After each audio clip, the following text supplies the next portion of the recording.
Welcome everybody to the broadcast of Ondalunga, the current affairs program of Funambole Radioattive.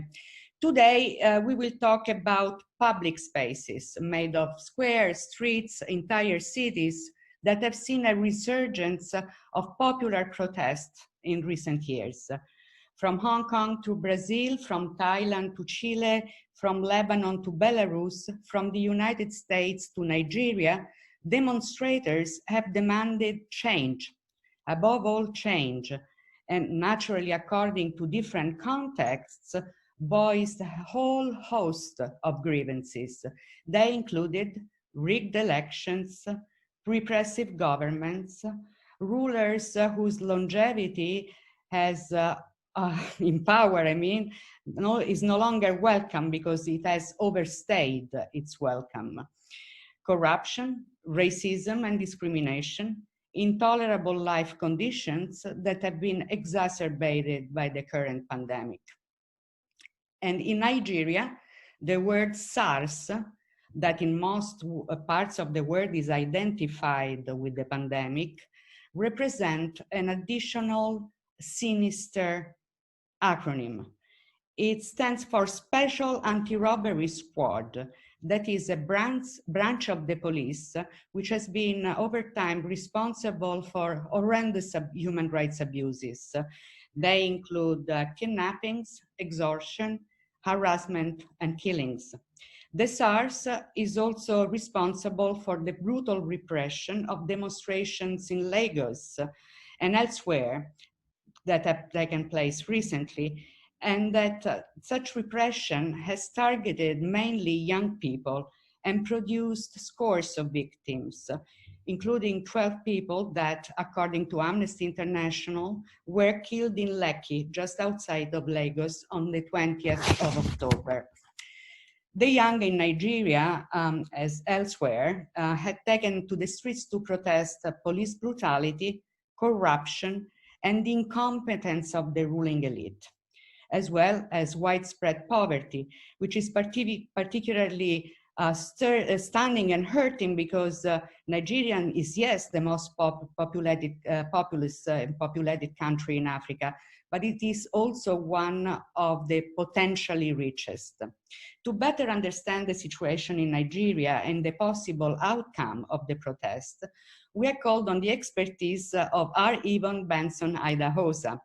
She is a Nigerian jurist and activist. She's the founder and executive director of Pathfinder's Justice Initiative. She's also a well-known anti-human trafficking advocate, as well as an anti-slavery advocate. Welcome, Evon. It's so nice to see you again. It's my pleasure to join you, Loretta. So let's start from the beginning. Let's start with the possible outcomes of these demonstrations, because it looks like that they have disappeared from the radar screen of the international media as we speak. Have been died down? What has happened? Well, I think the reality is that after the government, the state sanctioned violence that we saw at the Lekki toll bridge in Lagos on October 20th, what the organizers decided to do was temporarily suspend the public demonstrations and really re-strategize about how to engage with the government moving forward.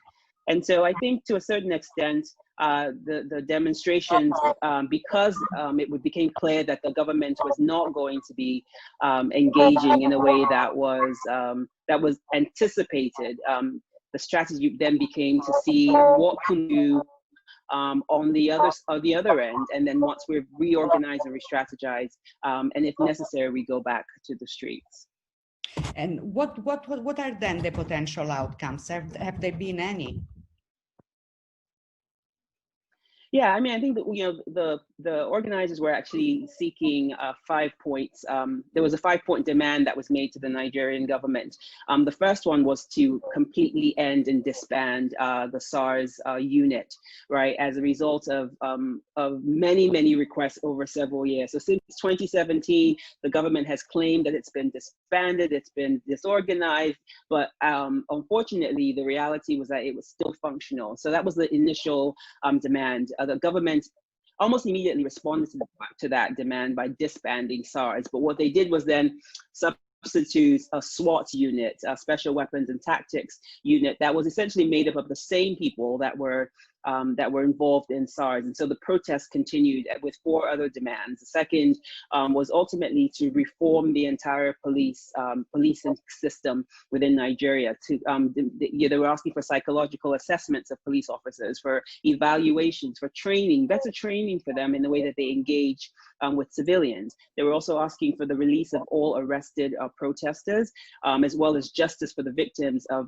these SARS killings, many of which have never been compensated or even acknowledged for what the state-sanctioned violence ultimately did to their families. They also lastly wanted an increase in the pay to police officers who they believe are actually carrying out some of these violence and atrocities on civilians because they do not have enough money on their own.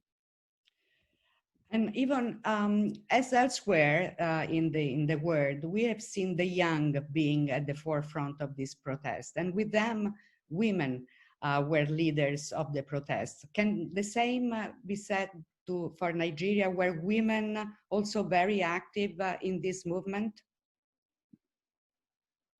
Yeah, absolutely. I mean, what we've seen is a youth-led movement, which has included both men and women. But interestingly, women have been the ones who've actually been powering the entire movement forward.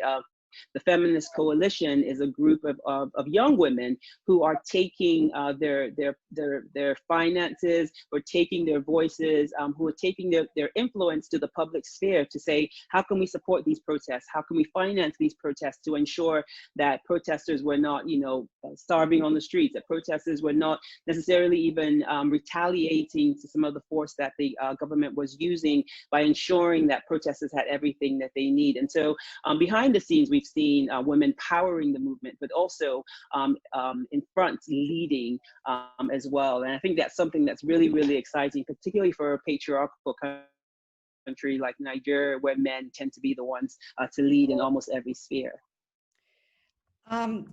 You are a passionate, as we said before, a passionate advocate for the rights of trafficked women. Moving now to a contiguous context, how has the pandemic affected migration paths from Nigeria and also human trafficking?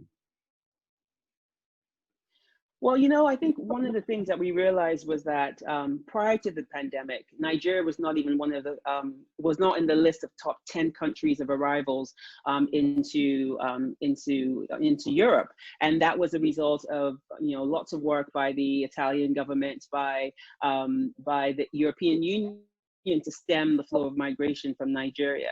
But during the pandemic, during the lockdown particularly, most of the Nigerians who had been marginalized, people who were living in abject poverty, really started to take advantage of the conflict that was in the northeast of Nigeria with Boko Haram, and were using that as a gateway for migration into Niger and then into Libya, and many of which are now trapped in Libya. And so we did not see you know, a lockdown on trafficking. Trafficking unfortunately continued even during the pandemic. When we speak to, because we work as an organization on the ground and we speak to returnees, many of them were victimized, further victimized by the Nigerian government because they had no resources. They had, you know, there was no effort to even address the reality of these people, who many of which work in the informal sector and literally every day have to you know, be out working to be able to eat for that day. And so as a result of all of that, we've seen many returnees saying that once the borders actually formally reopen, there is going to be this flow of migration again into Europe, unfortunately. And Evon, as you know, there is quite a significant diaspora of Nigerians in Italy. And I'm very sure that this diaspora, as diasporas all over the world, are watching developments in Nigeria and with great concern.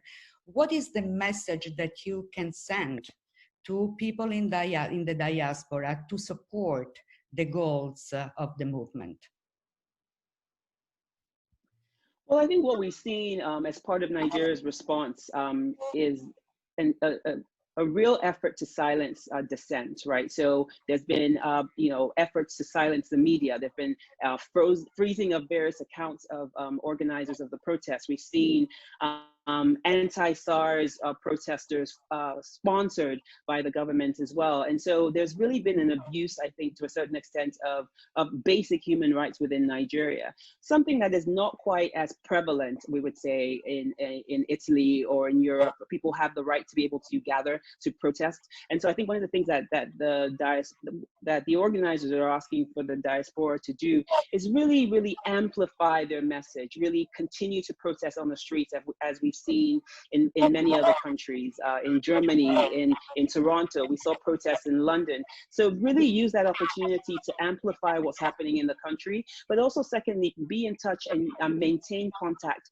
with your legislation, with the legislature over there, particularly the ambassador to Nigeria, to make sure that they do whatever is necessary to ensure that the Nigerian government does not continue to abuse its citizens in this way. We've seen the UK, for example, have a discussion about this particular topic. The Parliament has voted to actually place sanctions on Nigeria as a result of the way in which they engage with peaceful protesters. And so I think those two things would be rather helpful to moving to keeping the momentum and moving the movement forward.